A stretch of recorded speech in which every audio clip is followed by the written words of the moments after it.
Sampurasun. Tepang deui sareng Ibu Rita dina pangajaran bahasa Sunda.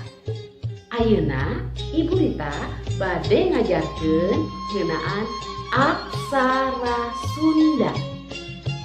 Tah, sateuacan urang lebet kana pangajaran aksara Sunda, urang kedah terang heula kumaha sajarahna atawa mekarna aksara Sunda di Jawa Barat ieu. Hayu atuh, yuk urang diajar aksara Sunda. Yuk.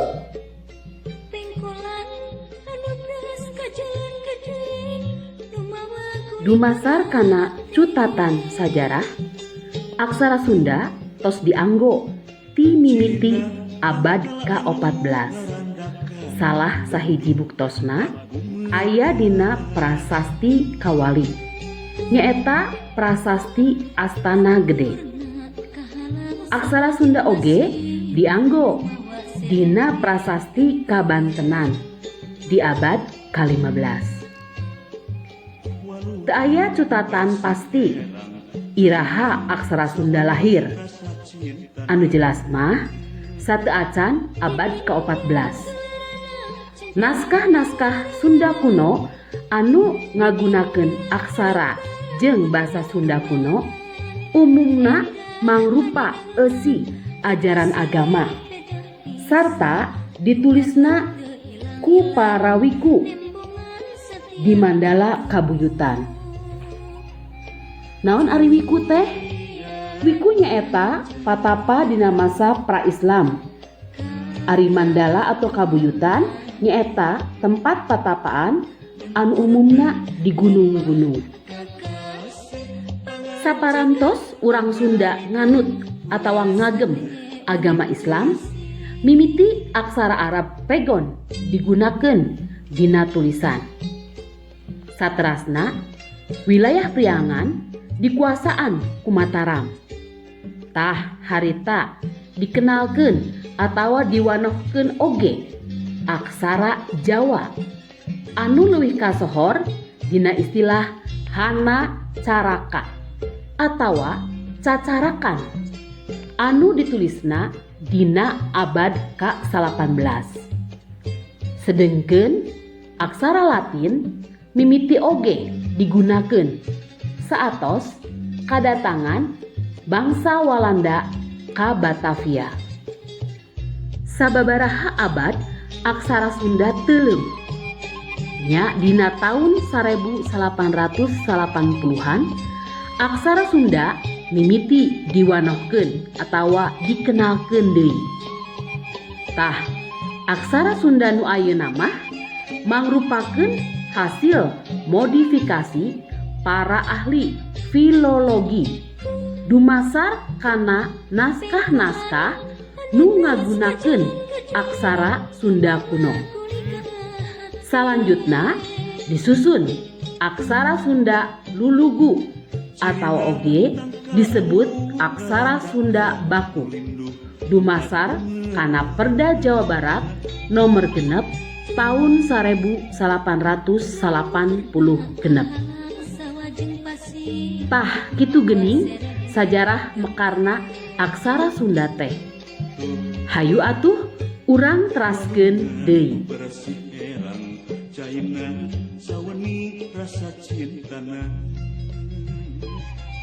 Aya 4 bagian penting dina aksara Sunda, nyaeta nu kahiji aksara suara atawa sok disebut oge aksara vokal.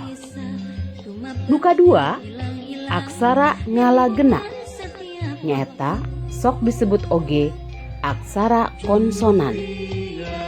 Nu katilu pananda bunyi atawa vokalisasi. Anu kaopat nyaeta angka.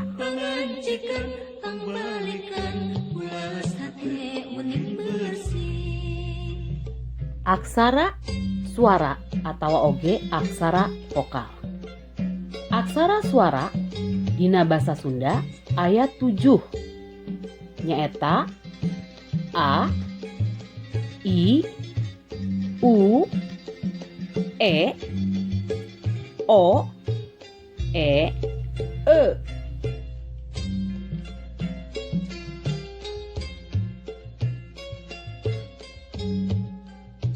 Aksara ngalagena atawa aksara konsonan dina aksara Sunda mah aya 20 tilu. Nyaeta Ka, Ga, Nga, Ca, Ja, Nya, Ta, Da, Na, Pa, Ba, Ma, Ya, Ra, La, Wa, Sa, Ha, Fa, Kha, Fa, Za, Za, Ha, Sya.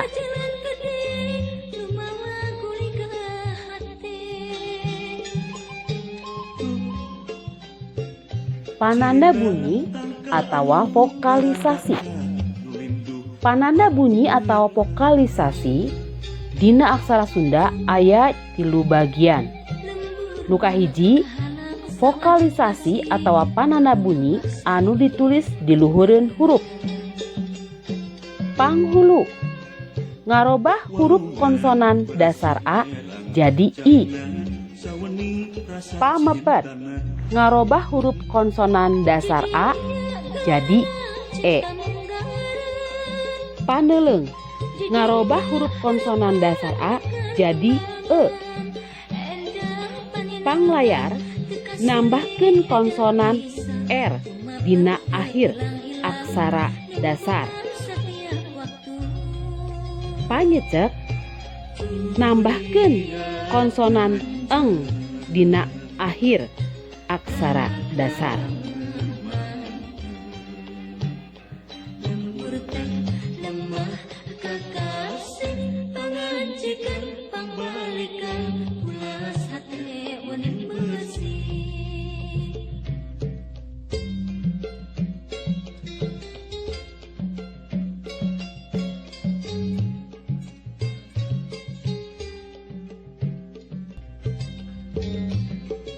Nu kadua, vokalisasi atau pananda bunyi anu ditulis di handap huruf. Panyuku, ngarobah huruf konsonan dasar A jadi U. Panyakra, nambahkeun sisipan R tina aksara konsonan. Contohna A jadi Ra. Panyiku, nambahkeun sisipan L tina aksara konsonan. Contohna tina A jadi La. Nu katilu, pananda bunyi atau vokalisasi anu ditulis sajajar jeung huruf. Paneleng, ngarobah huruf konsonan dasar A jadi E. Panolong, ngarobah huruf konsonan dasar A jadi O. Pamingkal, nambahkeun sisipan Y dina aksara konsonan.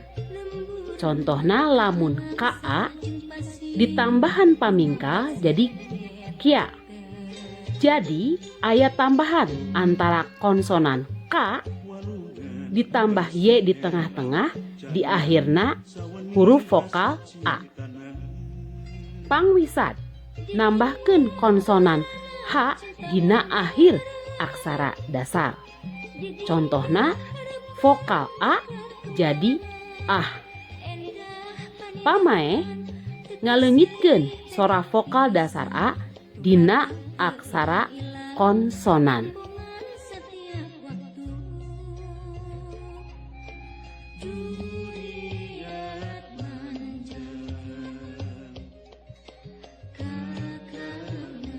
Bagian nu kaopat dina aksara Sunda nyaeta angka. Lambang angka aya 10.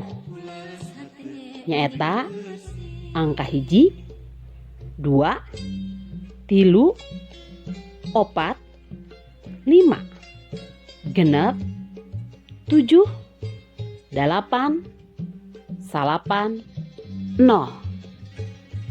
Biasana dina bahasa Indonesia mah sok aya angka 10 jadi angka hiji jeung 0. Tapi dina aksara Sunda mah angka 10 teh ngan dituliskeun 0 wungkul.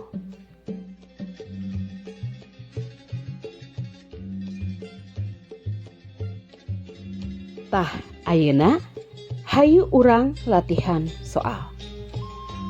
Tingali contoh soalna. Nu kahiji kakak. Kakak ngabogaan 2 engang nyaeta ka jeung ka. Hal ieu teu ngajadikeun urang pusing lantaran teu kudu ngarobah vokal A kana vokal anu lainna. Jadi cukup dituliskeun ka jeung ka. Nu kadua kaki. Kaki aya 2 engang oge nyaeta ka jeung ki. Ka kahiji urang teu kudu ngarobah sora vokalna. Tapi ki kan asalna tina ka. Urang kudu ngarobah heula ka jadi ki. Tah dina panulisan aksara Sundana ka mah biasa ka anu kadua robah jadi ki kudu ditambahan ku vokalisasi atau panana bunyi anu disebut panghulu nyaeta pananda bunyi anu ditulisna di luhureun huruf. Contoh katilu tukang. Tukang ngabogaan 2 engang tu jeung kang. Tu asalna tina ta. Kang asalna tina ka. Tah ta nu kahiji kudu robah jadi tu. Kang kudu jadi asalna tina ka jadi kang kudu robah heula ditambahan eng. Matak eta dina aksara Sundana kudu ditulis ta ditambahan vokalisasi panyuku nyaeta vokalisasi anu ditulis di handapeun huruf, sementara kang ditambahan vokalisasi panyecek vokalisasi anu ditulis di luhureun huruf. Soal kaopat virus. Kecap virus aya 2 engang vi jeung rus. Vi asalna tina fa. Ru asalna tina ra. S asalna tina sa. Fa robah jadi vi ditambahan ku panghulu. Ra robah jadi ru ditambahan ku panyuku. Sementara S dileungitkeun huruf vokal ana nyaeta ditambahan ku pamaeh. Nomor 5 corona. Ieu tulisanna make bahasa asing. Lamun dibaca corona. Kecap corona aya 3 engang. Co, ro, jeung na. Co asalna tina ca. Ro asalna tina ra. Na mah angger tina na. Kecap ca robah jadi co, urang kudu nambahan panolong. Kecap ra jadi ro, urang kudu nambahan panolong oge.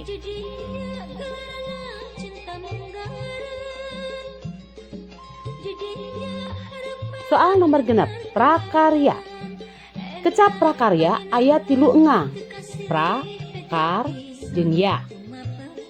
Kecap pra asalna tina pa. Kecap kar asalna tina ka. Kecap ya tetep terobah angger ya. Kecap pa robah jadi pra, urang kudu ngasupkeun atau disisipan ku konsonan R. Sementara kecapka robah jadi kar, urang nambahan konsonan R di akhir. Jadi kecapa jadi pra, urang kudu nambahan panyakra. Kecapka jadi kar, urang nambahan panglayar. Nuka 7, asli. Asli aya 2 engang, A jeung sli. A biasa huruf vokal, S tina sa, li tina la. S tina sa robah jadi S. Urang kudu nambahan pamaeh supaya huruf vokal anak leungit. La tina jadi li, urang kudu nambahan panghulu.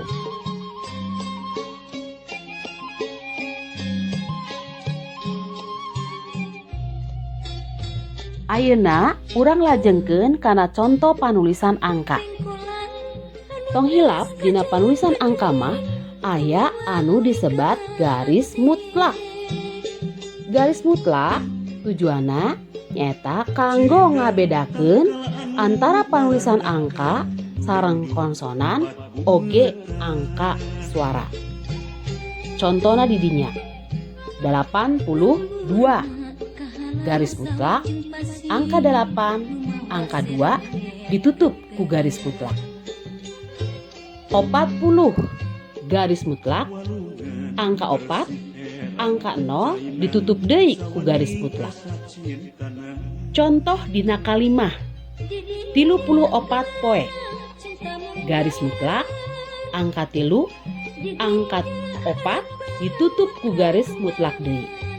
Poe aya 2 engang, po jeung e. Kecapo asalna tina pa, robah jadi po, ditambihan panolong.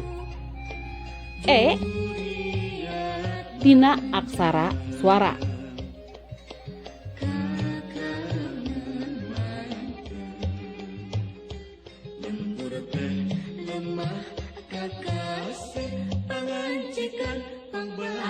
Kumaha sesah henteu?